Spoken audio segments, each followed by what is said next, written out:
موڑ دیے جاؤ گے، پہلے تعلیم سے تم موڑ دیے جاؤ گے، پھر کسی جرم سے تم جوڑ دیے جاؤ گے، ہاتھ سے ہاتھ کی زنجیر بنا کر نکلو ورنہ دھاگے کی طرح توڑ دیے جاؤ گے۔ خود نہ تھے جو راہ پر اوروں کے ہادی بن گئے، کیا نظر تھی جس نے مردوں کو مسیحا کر دیا۔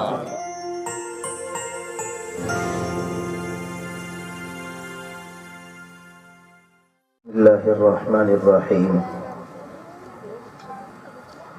الحمد لأہلہ والصلاة علی اہلہا، اما بعد فأعوذ باللہ من الشیطان الرجیم، بسم اللہ الرحمن الرحیم،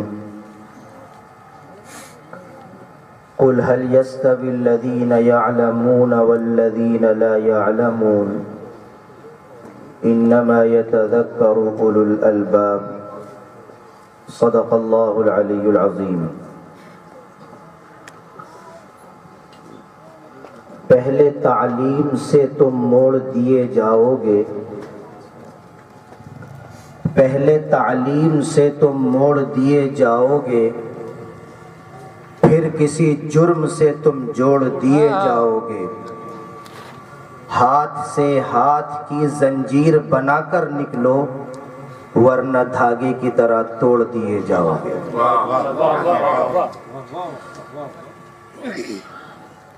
اسٹیج پر رونق افروز علماء کرام، مہمانان عظام، شعراء کرام، ذمہ داران محترم اور میرے عزیز دینی اسلامی غیور بھائیوں، آج کا ہمارا یہ پروگرام تعلیم کی مناسبت سے منعقد کیا گیا ہے، اور ہم یہ سمجھتے ہیں کہ ہمارے آقا و مولا جناب محمد الرسول اللہ صلی اللہ تعالی علیہ وسلم کی سیرت کا سب سے اہم پیغام، آپ کی سیرت کا سب سے بڑا عنوان اگر کوئی ہے تو وہ تعلیم ہے۔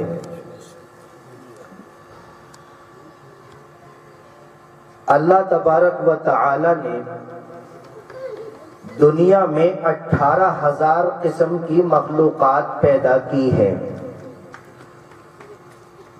ان 18,000 قسم کی مخلوقات میں انسان کو سب سے اعلیٰ، سب سے افضل، سب سے اشرف بنایا گیا، سب سے بڑی بلندی سے نوازا گیا،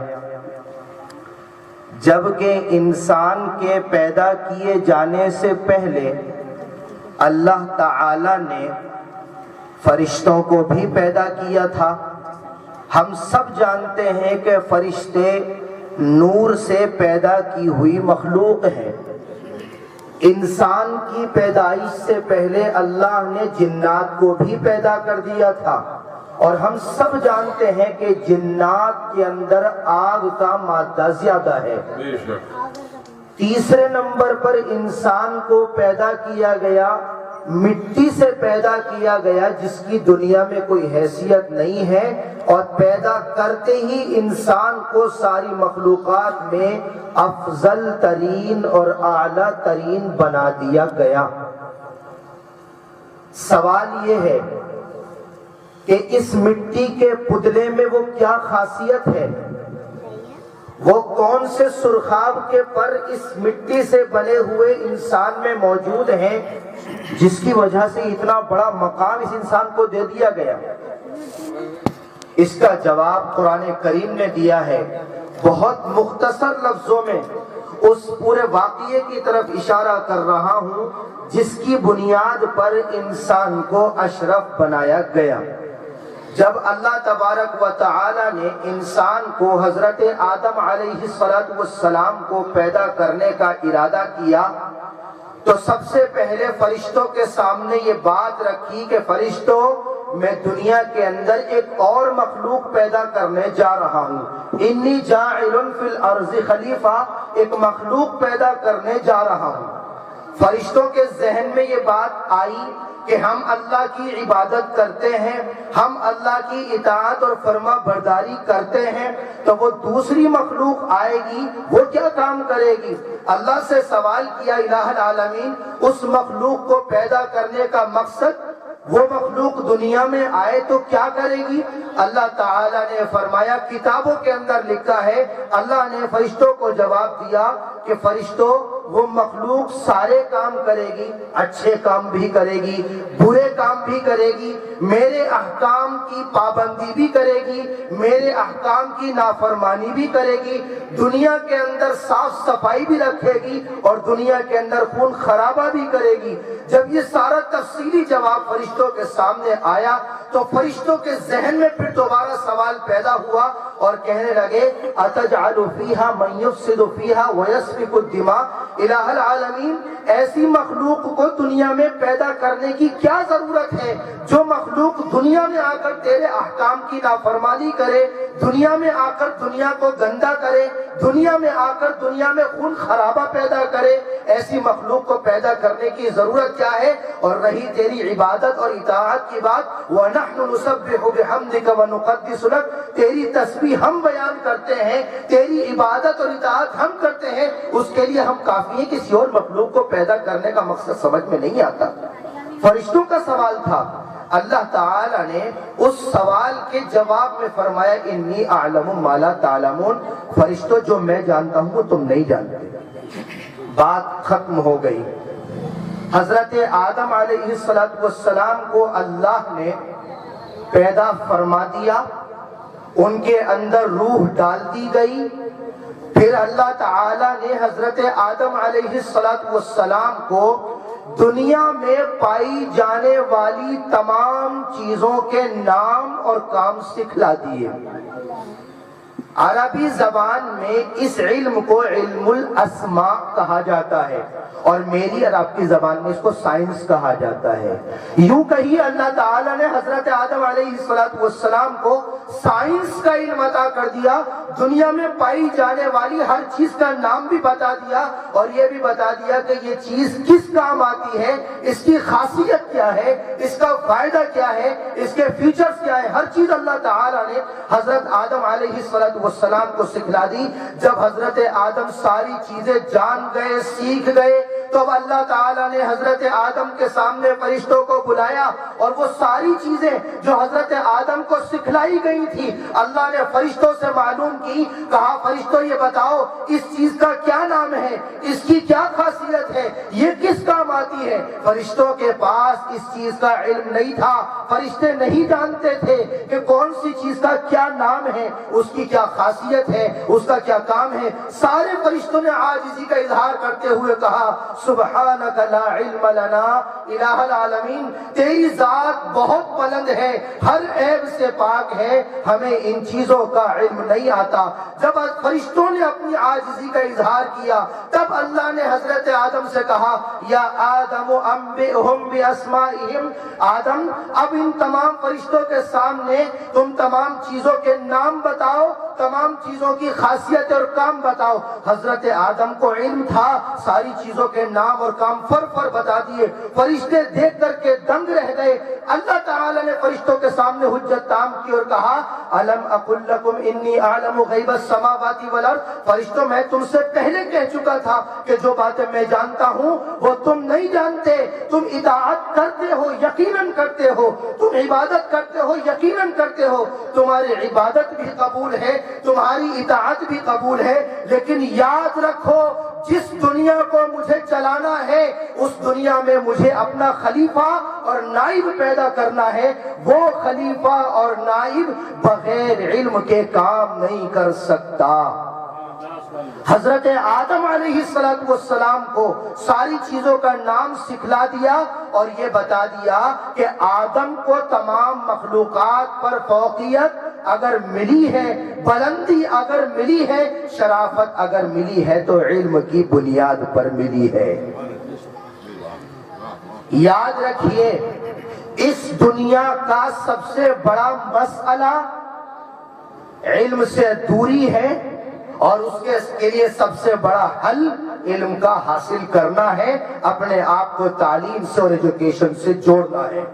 نبی کی سیرت کا سب سے پہلا پیغام جو قرآن کریم نے ہمیں بتایا ہے وہ ہے اقرأ بسم ربک الذی خلق۔ نبی کی سب سے پہلی وحی اگر آئی ہے تو وہ سب سے پہلا لفظ اقرأ ہے۔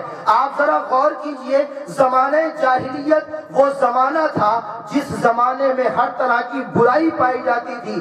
جزیرۃ العرب کا علاقہ، جس علاقے میں جناب محمد رسول اللہ صلی اللہ تعالی علیہ وسلم تشریف لائے ہیں، اس علاقے کے اندر کوئی برائی ایسی نہیں تھی جو نہ پائی جاتی ہو، اور اتنا گندا علاقہ سمجھا جاتا تھا جزیرۃ العرب کا۔ تاریخ کی کتابوں میں لکھا ہے کہ اس زمانے میں دنیا دو حصوں کے اندر بٹی ہوئی تھی۔ آدھی دنیا قیصر کے تحت آتی تھی، آدھی دنیا کسرا کے تحت آتی تھی۔ یہ دونوں سپر پاور طاقتیں تھیں، آدھی دنیا پر ان کا قبضہ، آدھی دنیا پر ان کا قبضہ۔ لیکن جزیرۃ العرب کا علاقہ وہ علاقہ تھا جو نہ قیصر کے ماتحت تھا نہ کسرا کے ماتحت تھا۔ قیصر اور کسرا دونوں طاقتوں کو شرماتی تھی کہ جزیرۃ العرب کے علاقے کو اپنی ماتحتی میں لے لیا جائے، صرف اس لیے کہ ان کے اندر جو برائیاں پائی جاتی تھیں، جو گندگیاں پائی جاتی تھیں، وہ پوری دنیا کے اندر کفر ہونے کے باوجود موجود نہیں تھی۔ لیکن آپ غور کیجئے، اسی علاقے کے اندر، اسی ماحول کے اندر جناب محمد رسول اللہ صلی اللہ تعالی علیہ وسلم کو مبعوث کیا گیا، نبی بنا کر کے بھیجا گیا۔ آپ نے نبی بننے کے بعد کسی انسان کے پاس جا کر پہلی مرتبہ یہ نہیں کہا کہ تم نے چوری کی ہے، چوری کرنا غلط ہے، تم نے زنا کیا ہے، زنا کرنا غلط ہے، تم نے چغلی کی ہے، چغل خوری کرنا غلط ہے۔ آپ نے کسی شخص کے پاس جا کر اس کی برائی نہیں بیان کی، لیکن اگر کسی کے پاس جا کے بیان کیا تو صرف یہ کہا اقرأ بسم ربک الذی خلق۔ میرے بھائی تعلیم حاصل کر لو، میرے بھائی ایجوکیشن حاصل کر لو۔ کیوں؟ اس لیے کہ دنیا کے اندر جتنی گندگیاں ہیں، جتنی برائیاں ہیں، جتنی خرابیاں ہیں، ان کا خاتمہ صرف ایک راستے سے ہو سکتا ہے، اور وہ ہے تعلیم کا راستہ۔ کسی برائی کو برائی بتا کر کے اس کا خاتمہ نہیں کیا جا سکتا۔ چور کے پاس جا کر اس کو چور کہو اور اس سے کہو تمہاری چوری بری ہے، شاید اس کی برائی کا خاتمہ نہ ہو پائے۔ کسی زناکار کے پاس جا کر اس کی زناکاری کی برائی کرو، ختم نہیں ہو سکتی۔ کسی جھوٹ بولنے والے کے پاس جا کر اس کے جھوٹ کی برائی بیان کرو تو شاید وہ برائی ختم نہ ہو۔ لیکن اگر اس کو اسی چیز کی تعلیم دے دی جائے، اسی چیز کی اس کو ایجوکیشن دے دی جائے، اس چیز کے بارے میں اس کو معلومات دے دی جائے کہ غیبت کرنا یہ گناہ کا کام ہے، چغل خوری کرنا یہ غلط بات ہے، جھوٹ بولنا یہ غلط بات ہے، تو اس تعلیم اور ایجوکیشن کے ذریعے وہ اپنے آپ کو برائیوں سے دور کر سکتا ہے۔ اس دنیا کے اندر سے ہر برائی کا، ہر بگاڑ کا، ہر فساد کا خاتمہ ہو سکتا ہے، اور اس کا واحد راستہ صرف اور صرف تعلیم ہے۔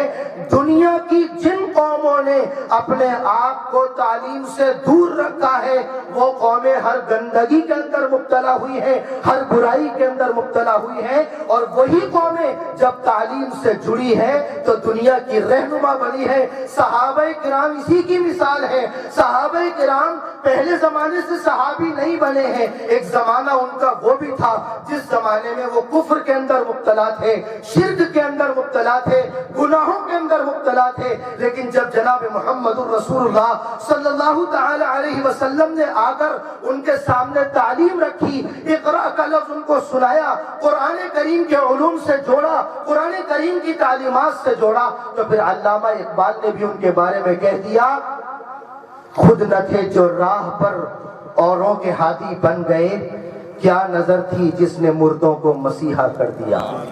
وہ صحابہ کرام تھے، ایک زمانے تک وہ پستی میں مبتلا تھے، لیکن قرآنی تعلیمات سے جڑتے ہی وہ ساری دنیا کے رہبر رہنما بنے۔ ایک زمانے میں ان کو گندا کہا جاتا تھا، لیکن قرآن کریم کو تھامنے کے بعد خود قرآن کریم نے ان کے بارے میں گواہی دی کہ وہ دنیا کے سب سے پاک باز لوگ ہیں۔ ایک زمانے میں ان کو ناکارہ سمجھا جاتا تھا، لیکن قرآن کی تعلیم سے جڑنے کے بعد ان کو قرآن نے گواہی دی اولئک هم المفلحون، یہ لوگ کامیاب ہو گئے۔ ایک زمانے کے اندر ان کو برا سمجھا جاتا تھا، لیکن تعلیم سے جڑتے ہی قرآن نے ان کے لیے تخلص دیا، رضی اللہ عنہم ورضوا عنہ، یہ لوگ اللہ سے راضی ہیں اور اللہ ان سے خوش ہے۔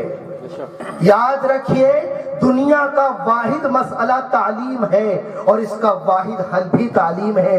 جتنا قوم تعلیم سے، ایجوکیشن سے دور ہوگی اتنی ہی پستی کے اندر مبتلا ہوگی، اتنی ہی کمزوری کے اندر مبتلا ہوگی، اتنی ہی برائیوں کے اندر مبتلا ہوگی، اور جتنا تعلیم کے قریب جائے گی معاشرے کے اندر اتنا ہی سدھار پیدا ہوگا۔ ہم لوگ معاشرے کی اصلاح کی فکر کریں لیکن تعلیم کی فکر نہ ہو، میں قسم کھا کر کہہ لوں گا معاشرے کی اصلاح نہیں ہو سکتی۔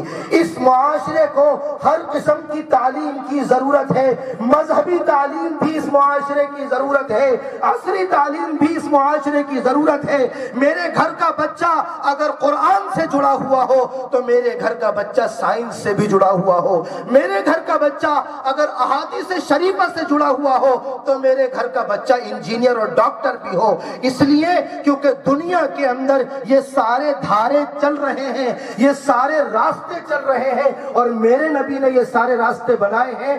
آپ کے صحابہ کی تعداد 1.25 لاکھ کے قریب تھی، اور آپ کے صحابہ کی تاریخ اٹھا کر کے دیکھو، انہی صحابہ میں کچھ وہ لوگ بھی تھے جو مسجد اور مدرسوں میں بیٹھ کر مسئلے اور فتوے دیا کرتے تھے، قرآن پڑھایا کرتے تھے، حدیث پڑھایا کرتے تھے۔ انہی صحابہ میں کچھ ایسے بھی لوگ تھے جن کے پاس فن طب تھا، وہ حکیم اور ڈاکٹر تھے۔ کچھ ایسے بھی لوگ تھے جن کو سیاسی بصیرت حاصل تھی، تو نبی نے ان کو بعض علاقوں کا لیڈر اور گورنر بنایا ہے۔ بعض ایسے بھی لوگ تھے جن کو تجارت سے شغف تھا، تو نبی نے ان کو تجارتی لائن کے اندر آگے بڑھایا ہے۔ یاد رکھیے معاشرہ کسی ایک پہیے پر نہیں چلتا ہے، معاشرے کے لیے ان تمام پہیوں کی ضرورت ہے۔ خالی مذہبی تعلیم سے یا خالی عصری تعلیم سے اگر ہم یہ کوشش کریں کہ ہمارا معاشرہ آگے بڑھ جائے، نہیں بڑھ سکتا۔ اس معاشرے کی ضرورت مذہبی تعلیم بھی ہے۔ ہمارے گھر کے بچے قرآن سے جڑیں، قرآن پڑھیں، حدیث پڑھیں، ضروری مسئلے مسائل سیکھیں، پاک اور ناپاک کا فرق جانیں، اور ہمارے ہی گھر کے بچے اسکولوں کی تعلیم حاصل کریں، کالجوں کی تعلیم حاصل کریں، یونیورسٹیز کی تعلیم حاصل کریں۔ ہمارے معاشرے سے اگر علماء تیار ہوں، حفاظ تیار ہوں، قراء تیار ہوں، مفتیان کرام تیار ہوں، تو ہمارے ہی معاشرے سے اچھے ڈاکٹرز بھی تیار ہوں، اچھے لیڈر بھی تیار ہوں، اچھے انجینئرز بھی تیار ہوں، اچھے پروفیسرز اور لیکچررز بھی تیار ہوں، تبھی یہ معاشرہ ترقی کرے گا۔ کسی ایک دھارے کو دیکھ کر معاشرے کی ترقی کا تصور ناممکن ہے۔ یاد رکھیے اس دنیا کی ترقی اگر ہوئی ہے تو میرے نبی کی سیرت سے، اور میرے نبی کی سیرت بتاتی ہے کہ دنیا میں رہ کر اپنے آپ کو ہر طریقے کی تعلیم سے جوڑنے کی ضرورت ہے۔ معاشرے میں سب طرح کے لوگ ہوں، اس لیے کیونکہ نبی صلی اللہ علیہ وسلم اس دنیا میں ہر ایک کو دوسرے کی خدمت کرتا ہوا دیکھنا چاہتے ہیں۔ یہ ضابطہ ہے۔ پیارے نبی نے اس دنیا میں آ کر ہر ایک کو دوسرے کی ہمدردی کرنا سکھایا ہے۔ فرمان نبوی ہے المؤمن للمؤمن کالبنیان یشد بعضہ بعضا، ایک مسلمان دوسرے مسلمان کے لیے ایک عمارت کی طرح ہے، جیسے عمارت میں ایک اینٹ کی مضبوطی دوسری اینٹ سے، دوسری کی مضبوطی تیسری اینٹ سے، تیسری کی مضبوطی چوتھی اینٹ سے ہوتی ہے، اسی طریقے سے ایک مسلمان کو تقویت دوسرے سے ملتی ہے، دوسرے کو تقویت تیسرے سے ملتی ہے۔ تمام مسلمان بھائی بھائی ہیں، آپس میں ایک دوسرے کے ہمدرد ہیں، ایک دوسرے کے تعلق دار ہیں، ایک دوسرے کی خیر خواہی کرنے والے ہیں۔ بلکہ آپ علیہ السلام نے تو اسی بات پر زور دیا اور یہ فرمایا کہ تمام مسلمانوں کو ایسا رہنا چاہیے جیسا ایک جسم کے اندر تمام اعضاء تازہ ہوتے ہیں۔ تکلیف اگر آنکھ میں ہو تو پورا جسم کراہنے لگتا ہے، چوٹ اگر ہاتھ میں لگ جائے تو پورے جسم کے اندر بے چینی ہوتی ہے، زخم ایک عضو کو لگتا ہے لیکن پریشانی تمام اعضاء کو ہوتی ہے۔ اسی طریقے سے تمام مسلمانوں کا معاملہ ہے کہ اگر ایک مسلمان کے ساتھ تکلیف ہو تو تمام مسلمان اس کی ہمدردی میں کھڑے ہو جائیں۔ یہ میرے نبی کا پیغام اور یہ میرے نبی کی تعلیم ہے، یہ خدمت کا جذبہ ہے۔ اور یاد رکھیے اس خدمت کے جذبے کو دونوں قسم کی تعلیم حاصل کیے بغیر پورا نہیں کیا جا سکتا۔ اس لیے شروع سے آخر تک صرف ایک ہی بات عرض کرنی ہے کہ اپنے آپ کو تعلیم سے جوڑنے کی ضرورت ہے۔ اور علم کتنی بڑی چیز ہے، ذرا حضرت علی ابن ابی طالب رضی اللہ تعالی عنہ کے ایک شعر سے اندازہ لگائیے۔ حضرت علی فرماتے ہیں رضینا قسمت الجباری فینا۔ حضرت علی خالی صحابی نہیں ہیں، حضرت علی کے اندر جو خوبیاں ہیں ان کو ہم اپنے الفاظ میں بیان نہیں کر سکتے۔ وہ اگر ایک طرف کاتب وحی ہے تو دوسری طرف شاعر رسول بھی ہے۔ حضرت علی فرماتے ہیں دیوان علی کے نام سے ایک بہت بڑا ذخیرہ موجود ہے۔ فرماتے رضینا قسمت الجباری فینا، رضینا قسمت الجباری فینا، لنا علم وللأعداء مال، فإن المال يفنى عن قریب وإن العلم يبقى لا يزال۔ فرماتے حضرت علی بن ابی طالب رضینا قسمت الجباری فینا، ہمارے پروردگار نے جو تقسیم کی ہے، جو بٹوارہ کیا ہے، بڑا ہی خوبصورت بٹوارہ کیا ہے، اس بٹوارے سے ہم پورے طور پر خوش ہیں۔ بٹوارہ کیا ہے؟ لنا علم وللأعداء مال، ہمارے حصے میں پروردگار نے تعلیم دی ہے، دشمنوں کے حصے میں مال دیا ہے۔ اور فرق فإن المال يفنى عن قریب وإن العلم يبقى لا يزال۔ مال تو ایسا ہے خرچ کرو گے تو ختم ہو جائے گا، لیکن علم ایسی خوبصورت چیز ہے جتنا خرچ کرو گے اس میں اتنا ہی اضافہ ہوتا چلا جائے گا۔ یہ تو اللہ نے ہمیں دیا ہے، تو ہم اپنے آپ کو تعلیم سے کیوں نہ جوڑیں، اپنے معاشرے کو تعلیم سے آراستہ کیوں نہ کریں۔ تین باتیں یاد رکھ لیجئے، اپنی بات ختم کر رہا ہوں۔ تین باتیں ہیں جن باتوں کو اختیار کر کے ہم اپنے معاشرے کو آگے بڑھا سکتے ہیں۔ سب سے اہم اور پہلی چیز ہے اپنے آپ کو تعلیم سے جوڑنا۔ نمبر 2، اپنے بچوں کی صحیح تربیت کرنا، جیسا کہ ابھی آپ نے بیان میں سنا ہے۔ اور آخری اور تیسری چیز ہے اپنے گھر کی عورتوں کو پردے میں رکھنا۔ ان باتوں پر زیادہ گفتگو کرنے کا موقع نہیں ہے، لیکن یہ تین اصول ہیں، جس معاشرے میں یہ تین اصول ہوں گے یقین جانیے وہ معاشرہ آج نہیں تو کل اور کل نہیں تو پرسوں ترقی ضرور کرے گا۔ ہم اگر اپنے چھوٹے بچوں کی تربیت پر ابھی سے توجہ دیں تو یہ ہم اور آپ جانتے ہیں ہر 30 سال کے بعد زمانہ بدلتا ہے، نسلیں بدلتی ہیں، حالات بدلتے ہیں، طور طریقے بدلتے ہیں۔ آج جو بچے 5 اور 6 اور 7 سال کے ہیں، اگلے 30 سال کے بعد وہ 35 36 37 سال کے ہوں گے۔ اگر ان بچوں کی تربیت صحیح کر دی گئی، ان کو تعلیم سے جوڑ دیا گیا، تو یقین جانیے اگلے 30 سال کے بعد جو معاشرہ نکل کر کے آئے گا تو پوری فضا کے اندر صرف علم ہی علم نظر آئے گا، ایک دوسرے کی ہمدردی اور خیر خواہی نظر آئے گی۔ اس فیوچر کی طرف، اس مستقبل کی طرف دیکھ کر کے ہم اقدام کریں اور اپنے بچوں کی تربیت پر بھی توجہ دیں، خود بھی تعلیم سے اپنے آپ کو جوڑیں، اپنے بچوں کی تربیت اور تعلیم پر توجہ دیں اور اپنی خواتین کی خیر خواہی میں اقدام کریں۔ اللہ تعالیٰ ان باتوں پر عمل کی ہم سب کو توفیق عطا فرمائے۔ وآخر دعوانا ان الحمد للہ رب العالمین۔